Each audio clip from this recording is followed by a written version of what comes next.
All right. Well, welcome everybody to episode 3 of the Climate Action Homes website. I'm Joan Gregerson and I'm here with Linnea Bjorkman.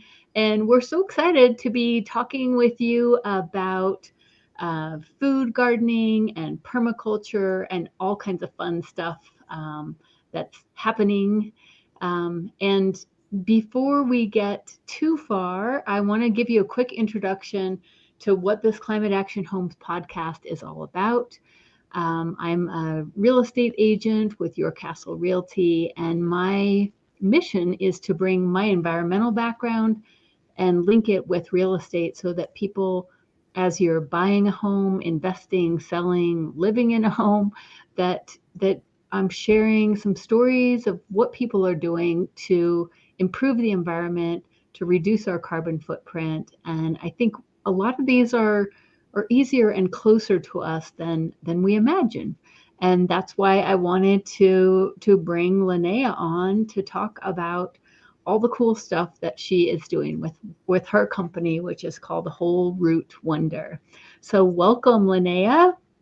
Oh, thank you so much, Joan. It's a pleasure to be chatting with you. Yeah, so nice to have you.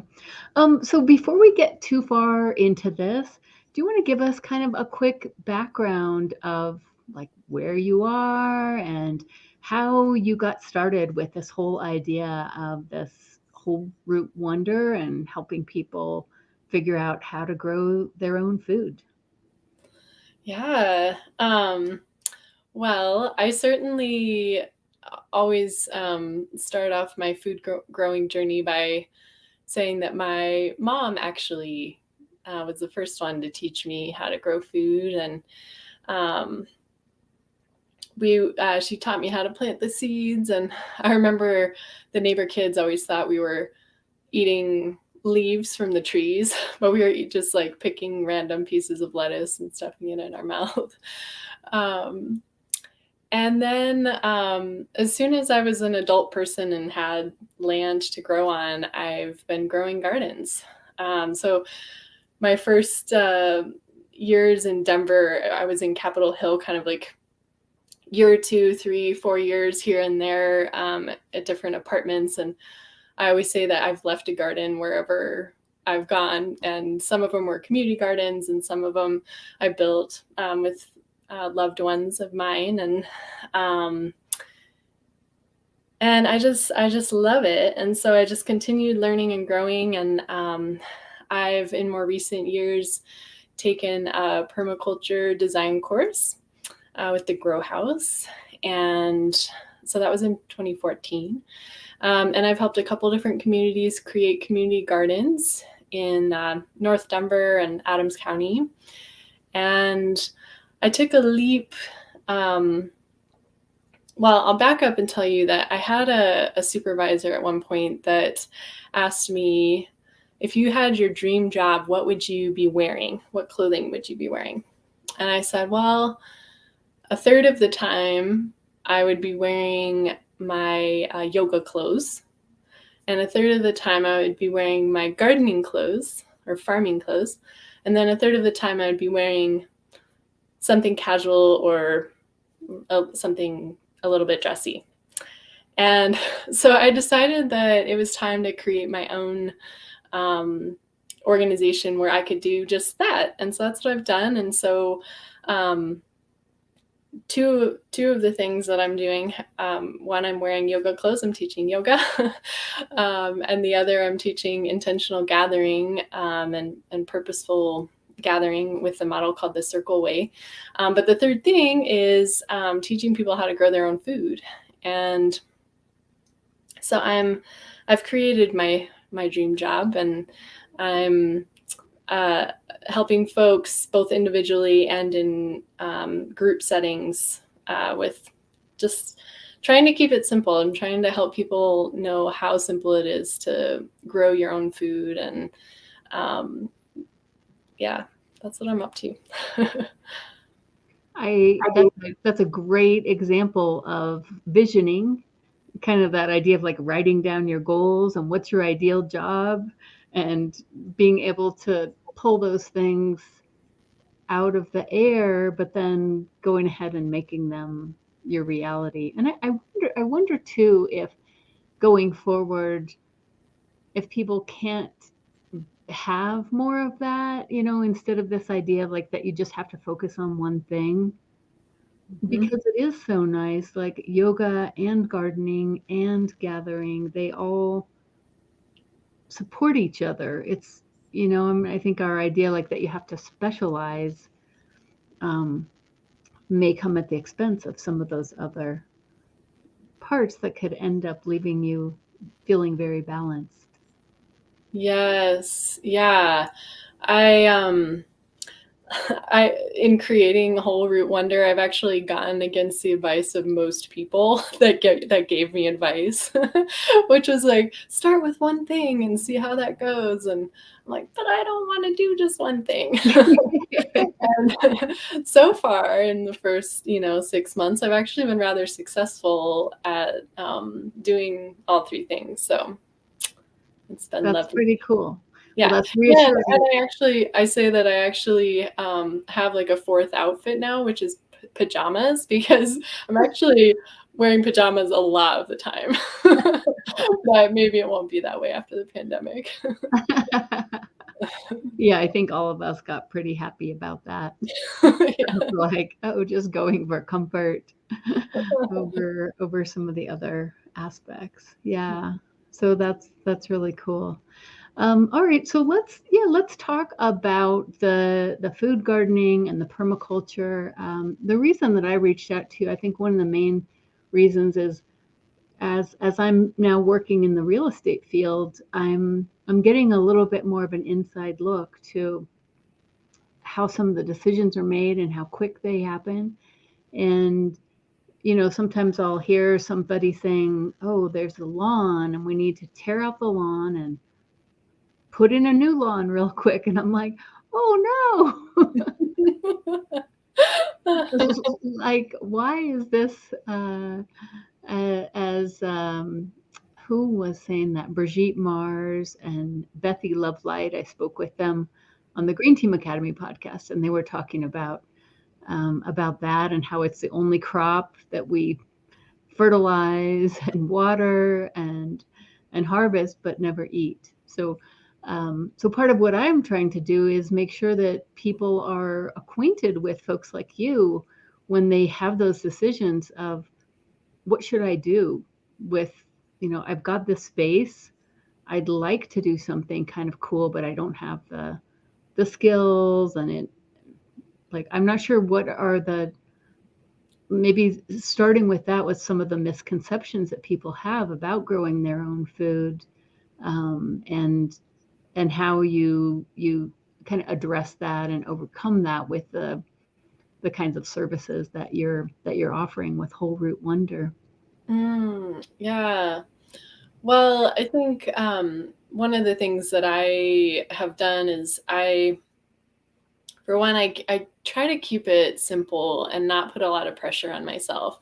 And gardening, there's such lovely overlap with like yoga and mindful living, that we can really focus on how we're cultivating our union with the earth. And it just should be a joyful, fun thing. And there are, little frustrations along the way. Pests might decimate a crop one year or whatever. And there's like a process of learning to let go of the outcome and just enjoy the process. And so, speaking of grass, one of the practices that's really common among permaculturalists is sheet mulching. And it's actually extremely easy to just create layers of organic matter directly on top of grass or weeds or whatever, to create a fertile garden bed.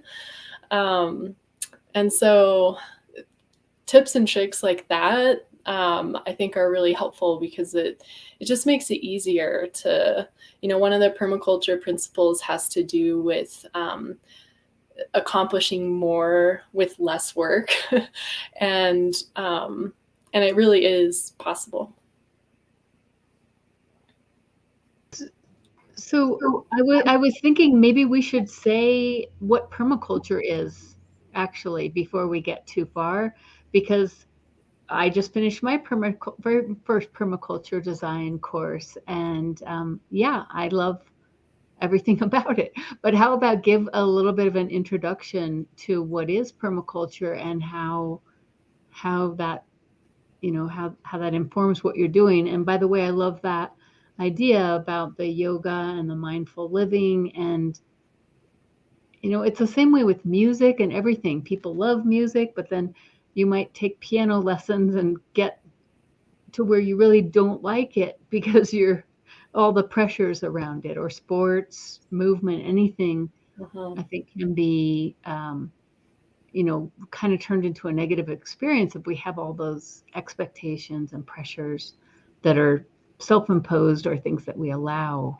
So that's a good point, that if you feel stress at the idea of gardening, you don't necessarily have to. You can kind of reframe that. Yeah, right. Well, in terms of the question of what is permaculture, maybe we can riff on, back and forth a little bit, because I feel like it's such a huge topic. But the concept of permaculture includes various principles and practices that create a sustainable world and culture. And one of my favorite definitions from one of my teachers is that permaculture is a revolutionary redesign of human culture to be permanently sustainable. And the best kind of like picture I can paint in your mind of it is that we're trying to create what naturally occurs in like a forest.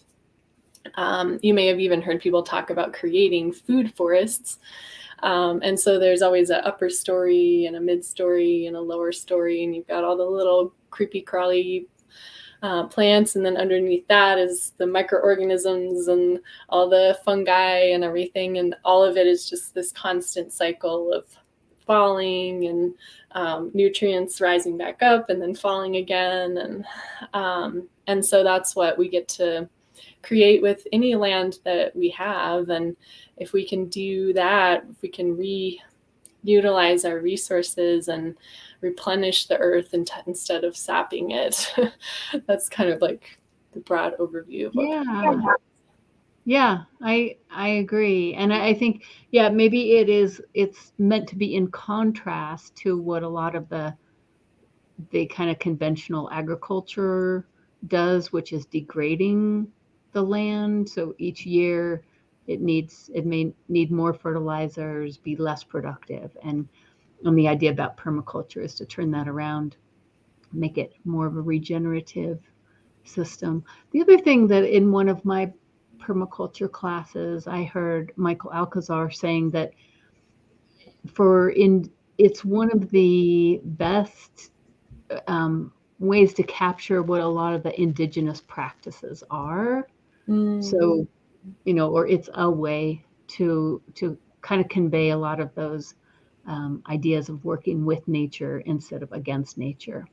So yeah, it's a really cool place to start, and I love the idea of doing as little as possible.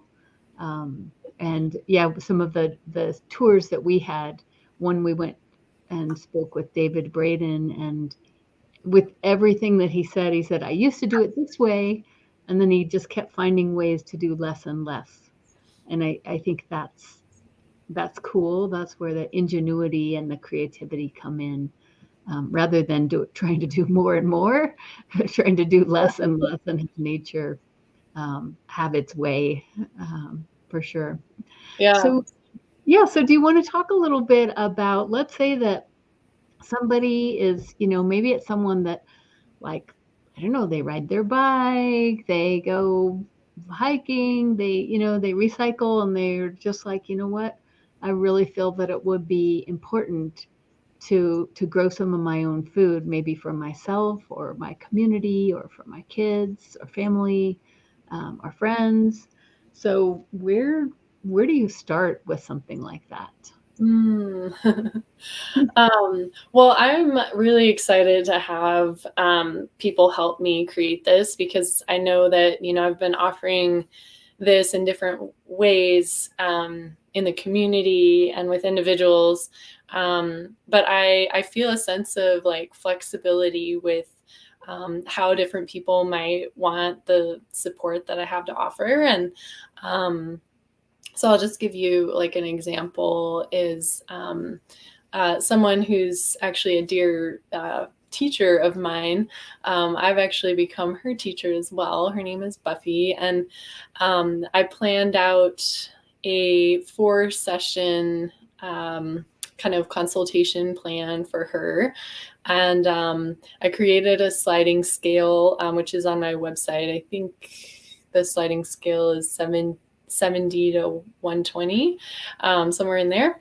And I want to work with people on what, feels good to you and is sustainable for us both. And so over the course of a year, then we'll meet at least 4 times. And then she can take advantage of working with me additional times, or getting, like she was at the store a couple months ago trying to find a certain type of compost and which one was it. And I could respond and help her with that. And so with a 4 meeting option, we're meeting in the fall about how can you build soil that's going to be ready to go in the spring, and how can you plant garlic that'll be ready to harvest in July. And then in this month, actually next week, we're going to meet about looking at all the different seed catalogs and deciding, what do you like to eat? And if you like to eat it, you should try to grow it. And then, to just talking about how much space she has available and where her water source is. And then working into, March and April, when she can really start planting seeds indoors if she wants, or cold season crops outside. I kind of walk her through that. And then into the summer and fall, we'll have another consultation where I'll be able to answer any questions she has about harvesting and pruning and trellising tomatoes, and whatever she's growing, it'll just be based on that. So and then another way that actually there's 2 more active ways that people can work with me. I'm teaching some courses with the Colorado Free University. Yeah, that's cool. And you can just go to their website and search for Linnea Bjorkman, and they'll all be listed there. There's some basic food gardening classes that kind of is going to do an overview, really fast overview. And then there's more in-depth classes throughout the year, so that you can work with me seasonally and kind of go more in depth on different topics and ask questions that you have of all the little things that come up along the way. And then I also have a Patreon page. It's just patreon.com/wholerootwonder. And patrons receive not just food gardening and permaculture content, but also yoga and meditation practices. And I see such a lovely overlap in how the 2 kind of work together. And so it's fun to have that in one platform. And patrons actually get discounts on the consultation services. So it's a little perk. That's cool. So you're really providing people lots of different ways to jump in, whether it's on the Patreon, paying a little bit per month, and kind of supporting what you're doing and having access to you, or doing the consultations themselves. And what do you think, Linnea, is kind of the main reason that people are coming to you and saying they want to grow their own gardens now? Like, do you feel like things are happening a little differently, or what are you finding? Yeah, I'm finding that there are people that have like a romantic idea of gardening, and they've always wanted to try it, but they feel intimidated by it, and they want like a real person to walk them through it. I think that it's more fun that way than just like Googling it or reading a book. So I love that. And I think people are really eager, especially with the pandemic. I think it's like another, instance in our history where we're like, oh, we might need to fend for ourselves and like know how to feed ourselves. And just growing and preserving food is such a lovely way to nourish ourselves and connect with the earth. And people have a lot of time right now because can't really do all the things that we used to do, and it's just such a rewarding way to pass the time.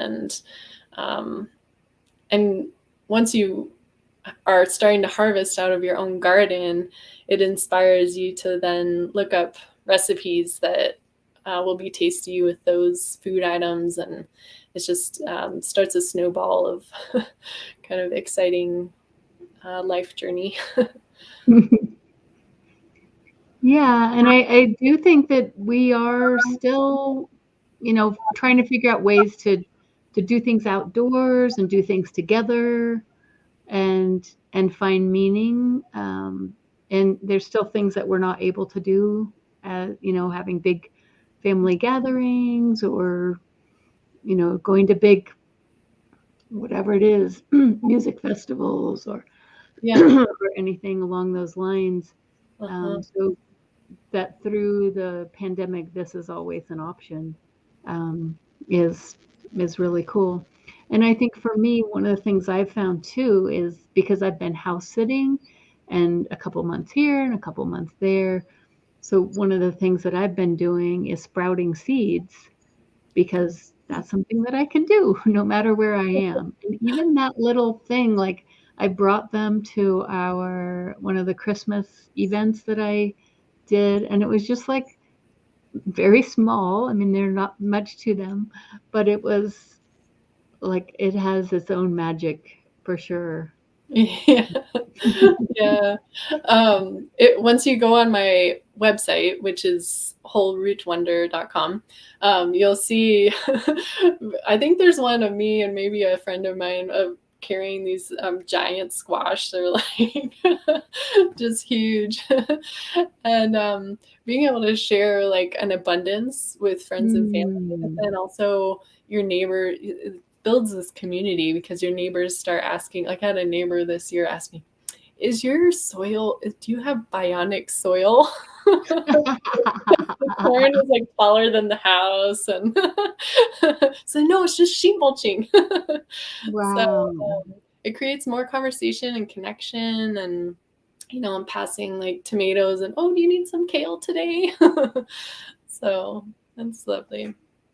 Yeah, it is. Right. And I think so. I guess my last question to you is how I see this as a climate action, but when you think of gardening and some of the carbon reduction possibilities, not just environmentally, there's a lot of positives to it, but do you think of it as far as actually reducing carbon? Like, let's say everybody grew their own food.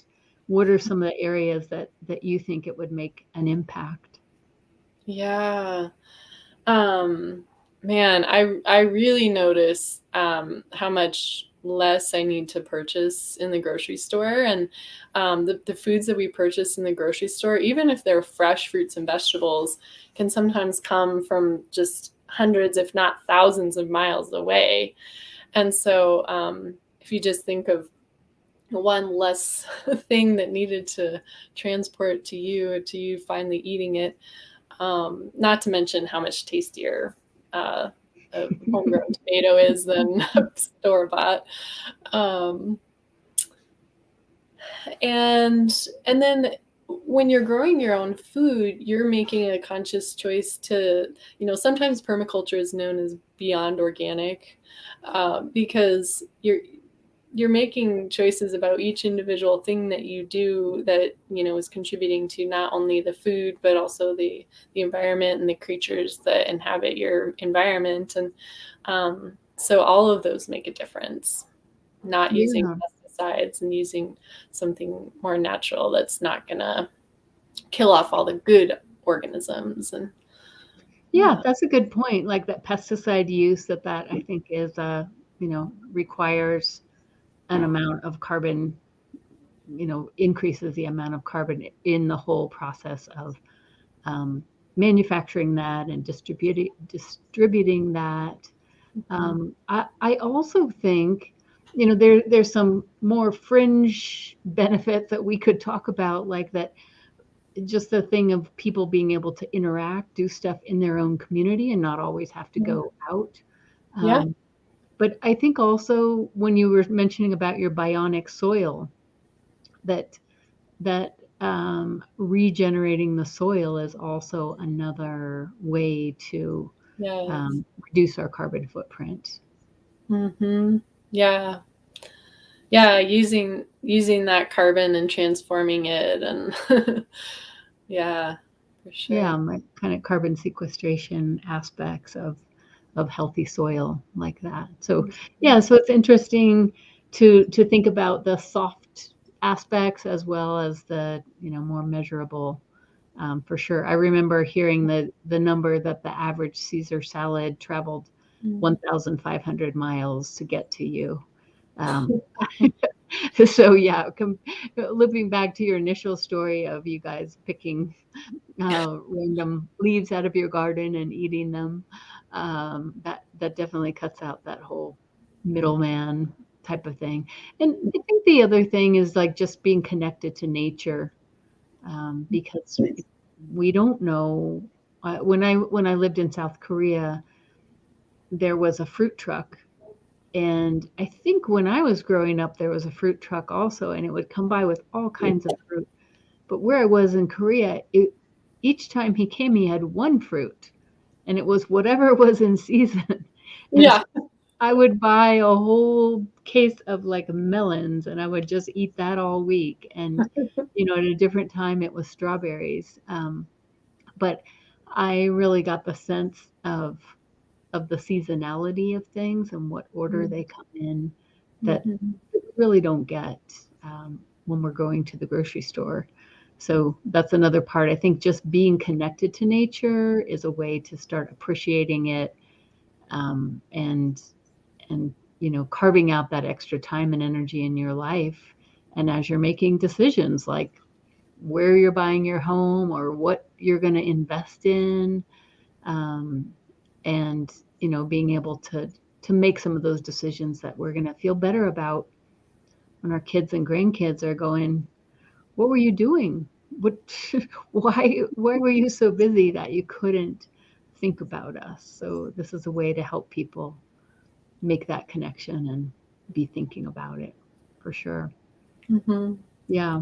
All right, so we shared the links there to Linnea's website, Whole Root Wonder, and her Patreon page, and as well the Colorado Free University classes. So thank you so much, Linnea, for all the cool work that you're doing, and I'm really happy to have made your acquaintance. That was through Lee Recca, my permaculture teacher.